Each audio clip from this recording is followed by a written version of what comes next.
On Sunday, we will see the Chargers take on the Atlanta Falcons in their first game since the bye week. And as we do every single week, we're going to be going through some of the key matchups for this game. So if that's something you think you enjoy, please like and subscribe.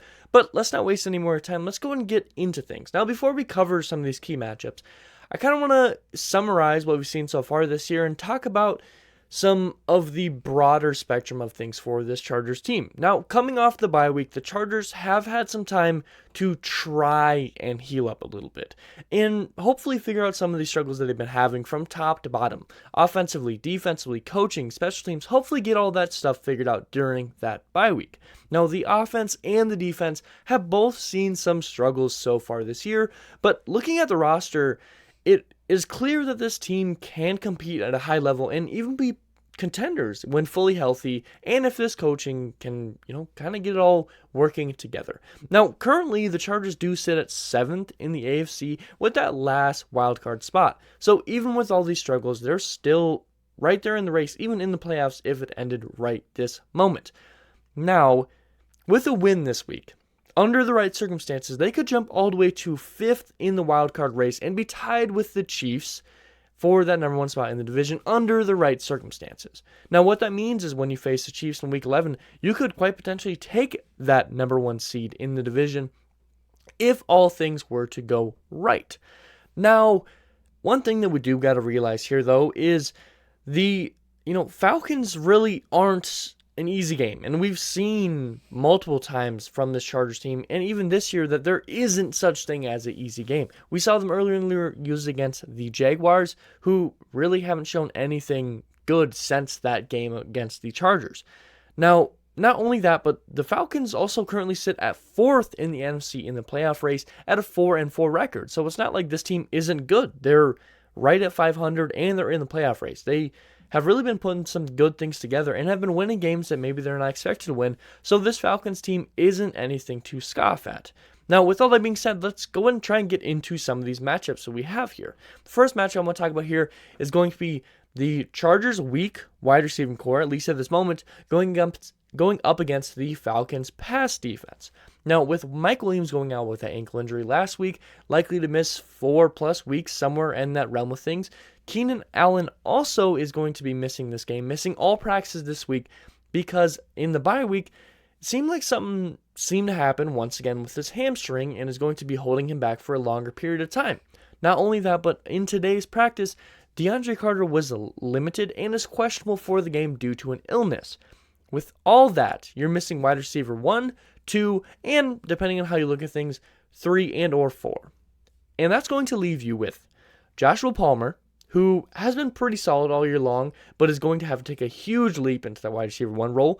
You potentially have DeAndre Carter, as he's listed as questionable. You have Jason Moore Jr., you have Joe Reed, and Michael Bandy.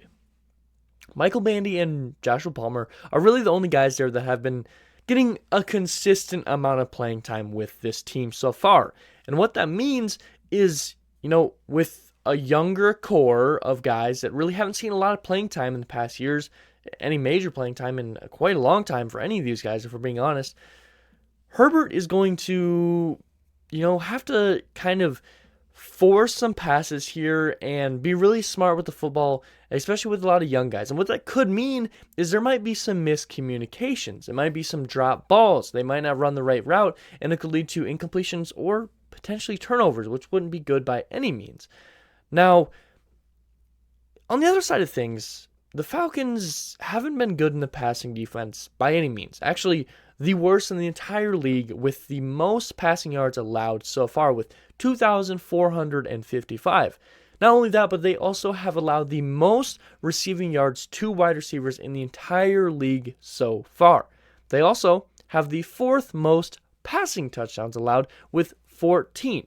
Now, what this means is even with a young, beat-up wide receiving core that maybe doesn't have a lot of confidence, doesn't have a lot of experience, and Herbert, who is beat up by himself, because they're going against such a poor pass defense, they maybe could get some things going and allow it to open up some plays that Herbert could make and allow some of these guys to show what they're capable of and maybe surprise us. So it's kind of the perfect week for the Chargers wide receiver room to be beat up. Now, you never want that to happen, but it is like the perfect time for something like that to occur because you have a little bit of leniency due to the team you're going against. Now, honestly, it could go both ways. Yes, the Falcons have not been good at all year, but when you're going against wide receivers 3 and below, you probably could get some things going and make your team look a little bit better than maybe they are. But on the other side of things, you have a wide receiving room that is very young and is full of guys that maybe aren't getting as much playing time. Maybe some of these guys can show what they're capable of and insert themselves into lineup long term based on the minutes and stats that they can put together this game. Now, with all that being said, this is going to be something that could really make the Chargers lean into that rushing game a little bit more. Austin Eckler did go and miss one practice this week, but it seems like he's going to be full go for this game. And you also have Sony Michel, Isaiah Spiller. Maybe the Chargers lean on that rushing game a little bit more because you can't be so confident in that passing game. Now, the next thing I want to talk about here is going to be the Falcons running backs and the rushing attack against the Chargers run defense. Now, the Falcons have completely changed the way that their offense has been running. They lose Calvin Ridley in a suspension as well as a trade now. Matt Ryan was moved on from the team. They bring in Marcus Mariota. And honestly, Marcus Mariota, I think, has been playing above some projections for most people. But they've been very inconsistent in the pass game. Kyle Pitts hasn't, he's been hit or miss. Drake London's been pretty solid, but it seems like he's been slowed down by some of the top cornerbacks in the league. But because of all of that, they've been leaning quite heavily on the rushing game, and it's actually been working out very well for them, and they've been very consistent because of it. Currently, they sit at 5th in rushing yards with 1,265 on the year. Now, they definitely have been very good in the rushing game. But on the other side of things, the Chargers' run defense has been pretty poor. Maybe not as bad on paper and stats-wise as it does when you're actually watching the game. They currently sit at 16th in the league for yards allowed rushing. Now, that might not seem so terrible, right? Dead center average. But with that being said, the Chargers have allowed 4 of the 10 biggest scoring plays in the league so far. Out of 10 of the longest yardage scoring plays, Chargers have 4 of them, and they're all rushing plays. 4 over 50 yards, a 74-yarder, I think a 75-yarder, a 60 and a 54, somewhere around that realm. Those are a lot of massive plays that come in the rush game, and I honestly think that the Falcons quite potentially could do something similar this week. Even worse, the Chargers rank 4th in rushing attempts against, which means they're way up there in total rushing yards against them, but teams aren't really running it against them that heavily. It's not like teams are running the ball 30 times every single game, 40, 50 times. Well, 50 is a little bit outrageous, but you know what I mean. Teams are rushing against them below average, like less than most other games are. And they're still getting that many yards. And actually, the Chargers have the worst yards per carry per attempt, with 5.7 yards per carry. Every single time a running back or even a quarterback is rushing the ball, they're almost getting a first down. That is not good by any means. Now, the next topic I do want to cover here is going to be related to the coaches. Once again, and this has definitely been a topic that's been for debate a lot, especially during this bye week. Some people thought Joe Lombardi would be fired. I myself was kind of hoping for that. And maybe they can fix some things here. But the Chargers have certainly seen some struggles in the coaching this year. From an offense that can't seem to score, and, one game they're scoring 20, 30, and the very next game they can't even break 20. They're getting 16. Really inconsistent. Bad play calling at times, offensively and defensively. Bad time management. Defensively, super inconsistent. Sometimes we're seeing 3 touchdowns scored in the first quarter, and the rest of the game they're not allowing anything. But why couldn't they do that in the first quarter? Coaching has seemed very off this year, and hopefully that's something that the bye week could have resolved, but we're not quite so sure that it did. The Chargers have also struggled against top coaches. All 3 of the games they've lost has been against Super Bowl caliber or even winning coaches, such as Pete Carroll, Andy Reid, and Doug Peterson. But the teams they've been beating have had new or first-time coaches. Now, thankfully, the Falcons fall underneath that category with Arthur Smith, who was hired in 2021 and has limited experience previously being an offensive coordinator. So hopefully what that means is the bye week, maybe the Chargers could have fixed their offense game plan a little bit. Now, it won't be as great as it could be because of all these injuries, but maybe this team kind of figures some things out. Maybe this defense can step up a little bit on the coordinator part of things. Maybe Coach Staley and these guys can get everything fixed together. But based on history, the Chargers likely will win this game because the games they've lost have been against top-tier coaches. As coaches, maybe not top-tier teams, but top-tier coaches, and they beat coaches that aren't so good. So it would lean to the fact that maybe they can most likely win this game. And based on some of the other statistics, I would lean into that. So hopefully the coaches can kind of get some things figured out. Now, the last matchup or topic I want to cover here is going to be the fact that this Chargers team is super beat up after the bye. Now, as we mentioned earlier, the bye week is supposed to be for, resting, for getting healed, rested, and feeling better for most teams. But for the Chargers, it seemed like quite the opposite. Austin Eckler went and missed one practice with an abdomen injury. Now, it will seem like he will be playing, which is good news, but that's your top running back that got injured during your bye week. Donald Parham, who was going to be cleared off concussion and even did a full practice after having a concussion, re-aggravated his hamstring, and Brandon Staley suggested that he will be missing weeks, not days, which means somehow during that bye week, he re-hurt his hamstring. Speaking of hamstrings, Keenan Allen did the same thing. He had some playtime last game.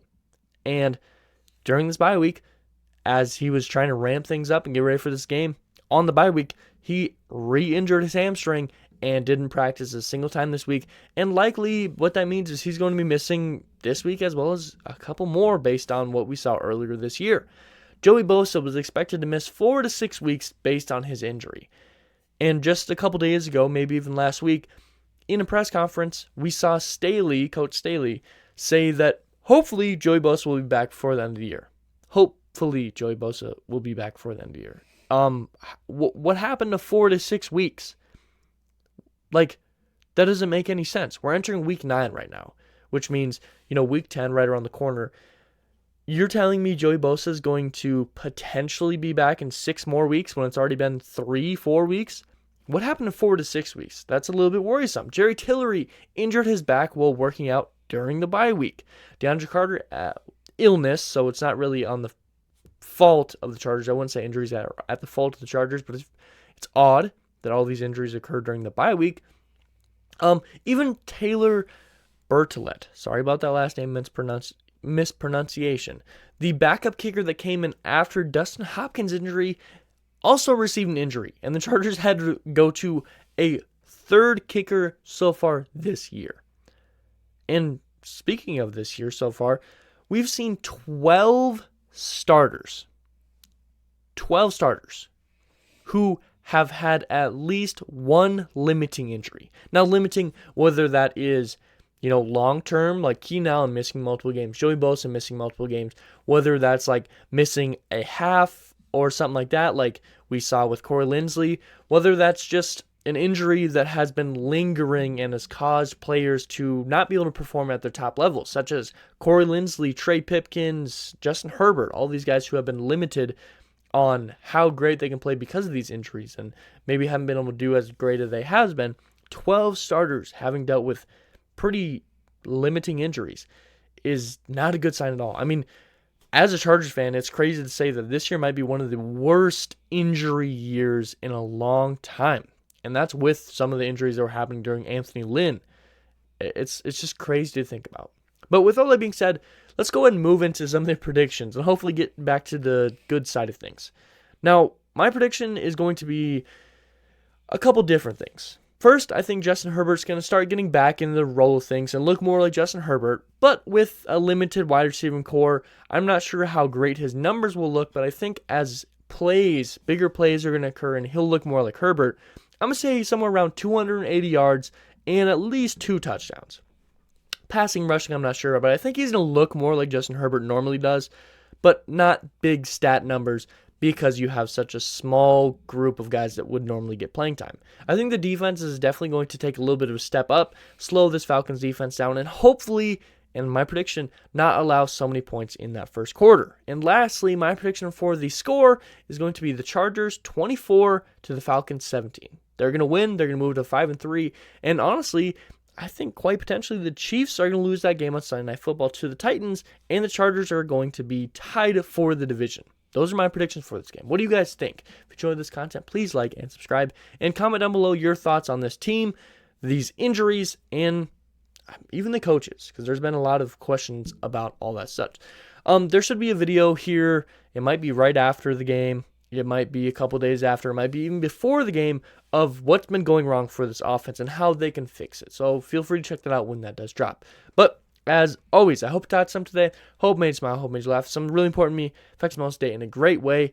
And as always, you guys all be safe out there. But something deep inside won't let me